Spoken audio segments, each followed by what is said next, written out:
సూర్య బాగున్నావా? అన్నా నేను లేచిపోయా అన్నా. లేచిపోయావా? సర్లే ఇవన్నీ కామనే, పర్లేదు. వాళ్ళ ఇంట్లో ఏం ప్రాబ్లం లేదు కదా? వాళ్ళ ఇంట్లో వాళ్ళతో ప్రాబ్లం ఏం లేదన్నా, వాళ్ళ ఆయనతోనే ప్రాబ్లం. వాళ్ళ ఆయన ఏం మాట్లాడుతున్నావు? వాళ్ళ ఆయన ఏంటి? అన్నా నేను లేచిపోయింది పక్కింటి గజలాంటితో అన్నా. పక్కింటి గజాల ఆంటీనా? తనకి 2 పిల్లలు కూడా ఉన్నారన్నా. వాళ్ళ పిల్లలు నా పిల్లలుగా చూసుకుంటాని మాట కూడా ఇచ్చా అన్నా. ఒరే పిచ్చినా కొడుక, ఏం మాట్లాడుతున్నావురా నువ్వు? పక్కింటి ఆంటీతో లేచిపోవడం ఏంది? వాళ్ళకి 2 పిల్లలు ఉండడం ఏంటి? నువ్వు మాట ఇవ్వడం ఏంది? నా మాటిని నువ్వు అర్జెంటుగా ఆవిడ ఇంట్లో దింపేసి నువ్వు వచ్చేసేయ్. నా గజాలకి నేను తప్ప ఎవరు లేరన్నా. ఒరే పిచ్చినా కొడుక, నాకన్నా 10 ఏళ్ళు పెద్దదిరా ఆమె. అవును గజాల అంటావు నీ. అన్నా నువ్వు ప్రేమను వయసుతో కొలవద్దన్నా. పిచ్చినా కొడుక, అది మీ ఇంటికి వద్దాం అనుకుంటున్నా అన్నా. మా ఇంటికి రావడం ప్రాబ్లం కాదురా. అవుతుద్దురే, మా ఇంటికి రావద్దు. ఏ అన్నా మీ ఇల్లు పెద్దదే కదా? ఇల్లు పెద్దదేరా, కానీ ఇప్పుడు మా ఆవిడ చేసే భోజనాలు మీరు తినాల్సి వస్తుంది. తర్వాత మీకు ఏదన్నా అయితే ఎందుకు లేరా? వదిలే. వదిన బాగానే చేస్తుంది కదన్నా. సరే నేను చెప్పింది నేను, నా మాటిను. నువ్వు రావద్దు, ఏదైనా హోటల్లో ఉండు, మళ్ళీ మాట్లాడదాం మనం. అర్థమైందన్నా, నువ్వు అందరిలోనే నన్ను నా గజాలని వేరు చేద్దామనే కదా. ఓకే అన్నా, ఉంటా అన్నా. ఇంకా మాట్లాడు నీతో.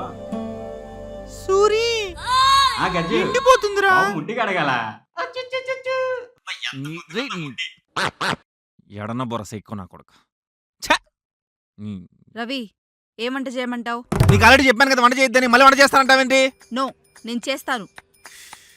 నీకు వంట చేయడం రాదు, వదిలేయి. నాకు రాదా? నీకే రాదు. ఇంతకీ ఏం చేద్దాం అనుకుంటున్నావు వంట? యాపిల్ ఫ్రై, క్యాబేజీ రసం, ఆనియన్ స్వీట్. అనుకున్నా, నీకు చెప్పాను కదా, అవన్నీ వంటలు కాదే, మనిషిని చంపడానికి స్లో పాయిజన్ అంటారు చూసావా, అది. ఇప్పుడు నువ్వు తింటావా తినవా? నేను తిన్నా. ఇప్పుడు నువ్వు తినకపోతే నేనేం చేయడానికైనా రెడీ. ఏం చేస్తావు? విడాకులు ఇస్తావా? ఏమో, అది కూడా ఇస్తానేమో. ఇస్తావు. ఎందుకేవు? ఎవడు తిండు. ఎందుకు తినరు?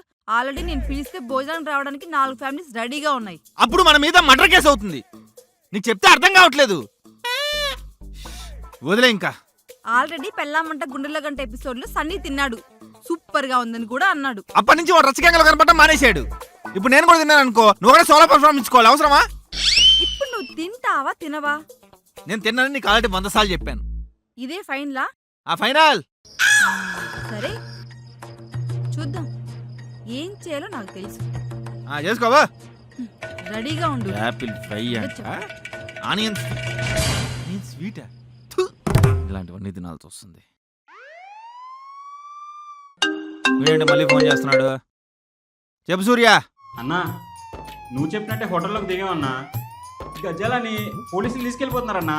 అయ్యయ్యో, నాకు విషయం అర్థం కాలేదన్నా. పోలీసులు ఇంకా ఎన్నిసార్లు దొరుకుతావు గజాల అని అడిగారన్నా. నీకు ఇప్పటికైనా అర్థమైందా సూర్య? అర్థమైందన్నా, పోలీసులు కూడా గుర్తుపెట్టారంటే గజాల ఎంత మంచిదన్నా. నువ్వు ఫస్ట్ వదిలేసి ఇంటికి రా, చెప్తా.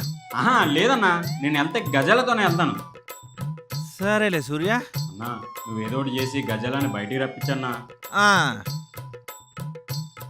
ఇలాంటి తెక్కన వాళ్ళంతా ఈ ప్రపంచంలో ఎట్ట తిరుగుతున్నారో ఏంటో.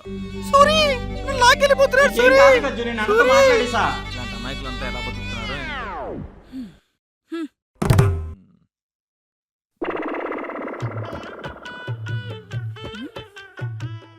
ఏమనుకుంటున్నావు దీన్ని?